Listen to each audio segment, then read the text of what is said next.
ini kita akan belajar bersama kelas 2 sekolah dasar. Kita belajar di mata pelajaran tematik di tema 2 subtema 3 pembelajaran yang kedua. Kita langsung simak saja ya videonya. Benny datang tepat waktu. Ia memakai seragam sekolah dengan rapi. Ia membuang sampah di tempat sampah. Benny mematuhi aturan di sekolah. Amati gambar di bawah ini dengan cermat. Nah, apa yang dilakukan Benny bersama teman-temannya? Kira-kira apa yang sedang dilakukan Benny dan teman-temannya ya? Mereka sedang bermain. Pernahkah kamu melakukan seperti yang mereka lakukan? Mungkin ada yang pernah, ada yang belum. Yuk kita simak. Mengamati benda. Benny melakukan pengamatan terhadap minyak di dalam gelas plastik. Gelas plastik dimiringkan sehingga minyak mengikuti gravitasi.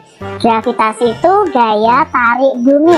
Benny memakai pakaian yang rapi dengan baju masuk ke dalam celana. Benny berhati-hati memegang minyak agar tangannya tetap bersih. Bentuk minyak tidak tetap atau berubah-ubah menyerupai wadahnya. Udin mengamati gangsing. Gangsing bisa berputar. Ada gangsing dari kayu dan ada gangsing dari plastik. Nah, ini adalah yang dilakukan Udin dan Benny. Mereka masing-masing mengamati benda yang berbeda. Ada pertanyaan berdasarkan bacaan tadi. Nah, kita akan menjawab pertanyaan tersebut. Yang pertama, benda apa saja yang ada dalam cerita tadi? Ya, ada minyak, ada gelas plastik, juga ada gangsing. Bagaimana cara Udin berpakaian? Udin memakai pakaian yang rapi dengan baju masuk ke dalam celana. Mengapa Benny berhati-hati menggunakan minyak? Ya, agar tangannya tetap bersih. Lalu pertanyaan yang keempat, bagaimana bentuk minyak? Ya, bentuk minyaknya tidak tetap atau berubah-ubah menyerupai wadahnya atau tempatnya. Bagaimana tata tertib dalam berpakaian? Apakah kalian berpakaian dengan baik? Nah, bagaimana tata tertib berpakaian? Ya, harus rapi dan bersih. Kalau kalian ke sekolah, ya harus sesuai dengan jadwal seragam yang kalian pakai. Mengapa balon bisa terbang? Ya, balon bisa terbang karena di dalamnya ada udara dan tertiup angin. Ayo kita menyanyi lagu Balonku. Bisa menyanyikan lagu Balonku ciptaan Pak Ate Mahmud? Coba kalian nyanyikan. Balonku ada 5, rupa-rupa warnanya, hijau, kuning, kelabu, merah muda dan biru. Meletus balon hijau, dor, hatiku sangat kacau. Balonku tinggal 4, ku pegang erat-erat. Itu adalah lagu Balonku ciptaan dari Pak Ate Mahmud. Kita ingat-ingat lagi, balon adalah benda padat, tetapi di dalamnya ada benda gas, yaitu udara. Ayo mengamati benda, yaitu air, gangsing, dan balon. Sekarang kita amati dulu air dan minyak. Nah, ini adalah contoh air dan minyak yang diletakkan di gelas dan di botol. Maka bentuk mereka akan seperti tempatnya. Lalu ada gangsing ya. Nah, di sini gangsing ini berputar. Ada gangsing yang terbuat dari kayu, ada juga gangsing yang terbuat dari plastik. balon. Nah, punya berbagai macam bentuk balon. Ada balon yang berbentuk love ya, ada yang berbentuk bintang, bulat, ada yang berbentuk seperti huruf R. Nah, ketika diisi udara, maka udaranya juga akan membentuk seperti tempatnya. Keragaman benda. Nah, tadi kita sudah mengamati air, gangsing, dan balon. Sekarang kita akan membuat laporan tentang pengamatan kita.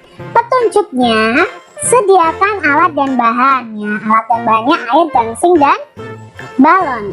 Amati bahan satu persatu. Catat hasil pengamatanmu pada tabel berikut. Kalian bisa buat tabel pengamatan seperti ini. Nanti kalian bisa tulis di buku tulis kalian.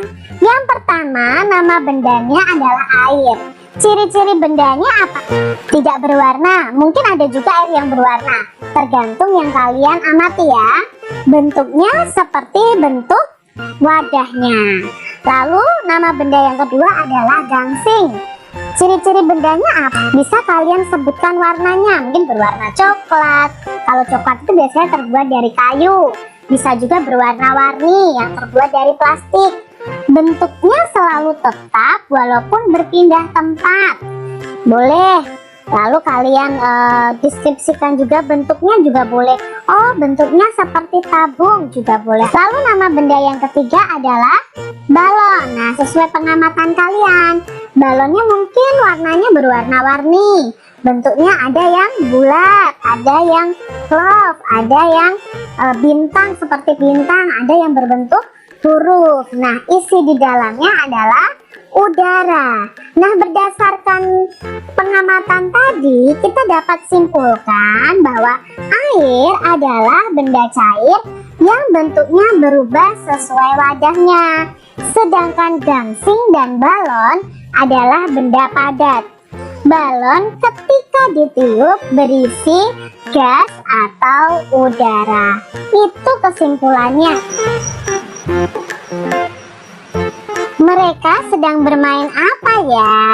Dalam gambar ini ada dua orang anak yang saling mendorong bola. Nah, ini permainan namanya adalah permainan mendorong bola. Lalu bagaimana cara memainkannya? Ayo kita cari tahu. Bermain mendorong bola dan estafet bola menggunakan kekuatan otot tangan. Langkah-langkah permainan mendorong bola adalah melakukan gerak dasar mendorong. Siswa berhadapan saling memegang bola.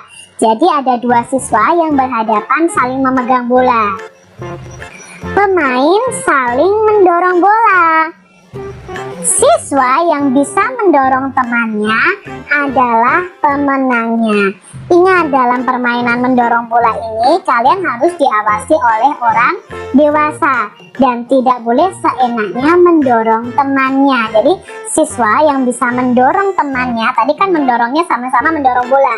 Nah, ketika teman kalian terdorong ke belakang, berarti kamu yang menang. Kalian bisa praktekkan ya bersama teman kalian, tapi ingat harus ada pengawasan orang dewasa.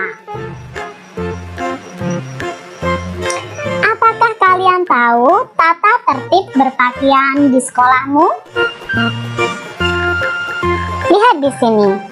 Ada percakapan antara Benny dan Udin. Udin, kamu terlihat kurang rapi dengan baju keluar. Lalu si Udin menjawab, biarkan saja. Benny berkata, itu kan tata tertib di sekolah kita yang tidak boleh dilanggar. Hah? Aku lupa. Selain itu, apa saja tata tertib di sekolah kita? Tanya Udin. Selain tata tertib berpakaian di sekolah, kita harus memakai kaos kaki warna putih. Perempuan memakai rok di bawah lutut, sepatu hitam, rambut harus disisir, dan rambut anak laki-laki tidak boleh melebihi daun telinga. Kalau tata tertib dalam bermain permainan saling dorong bola? Tanya Udin. Untuk tata tertib dalam bermain permainan saling dorong bola, mendorong lawan main harus sesuai dengan aturan permainan. Kita juga harus sportif atau mau menerima kekalahan, kata Benny. Nah, dalam percakapan ini si Benny menegur Udin karena cara berpakaian Udin yang tidak rapi. Padahal ada peraturan di sekolah bahwa kita harus memakai seragam dengan rapi. Tata tertib merupakan peraturan yang harus dilaksanakan dan ditaati. Di sekolah juga terdapat tata tertib. Mematuhi tata tertib membuat hidup kita menjadi disiplin, nyaman, dan teratur. Setiap peraturan yang berlaku di sekolah bermanfaat bagi kita. Semua aturan itu untuk menjaga ketertiban, keamanan, dan kenyamanan di sekolah. Tata tertib atau peraturan di sekolah harus dilakukan atau dipatuhi oleh semua warga sekolah. Jadi siswa, guru, karyawan sekolah itu harus mematuhi tata tertib atau peraturan di sekolah. Contoh tata tertib atau peraturan yang ada di sekolah: memakai seragam sesuai jadwal dan rapi, melakukan piket kelas sesuai jadwal, memakai topi setiap upacara hari Senin. Nah, hari Senin ini harusnya memakai huruf kapital karena nama hari. Berdoa sebelum dan sesudah pelajaran. Datang ke sekolah sebelum pukul 06.45, atau kalian yang masuk pukul 7 ya berarti datang ke sekolahnya sebelum pukul 7. Memakai sepatu berwarna hitam. Berbicara yang sopan dan santun dengan guru. Itu adalah contoh tata tertib yang ada di sekolah. Nah, tulis tata tertib yang ada di sekolah kalian masing-masing. Membuang sampah pada tempatnya, itu juga contoh tata tertib. Nah, itu tadi yang bisa kita bahas di video pembelajaran kali ini. Semoga video pembelajaran kali ini bermanfaat semuanya. Tetap semangat dan jaga kesehatan kalian. Sampai jumpa kembali di video pembelajaran selanjutnya. Jangan lupa tekan tombol subscribe, lalu tekan loncengnya, tekan juga tombol like, lalu share ke media sosial kalian.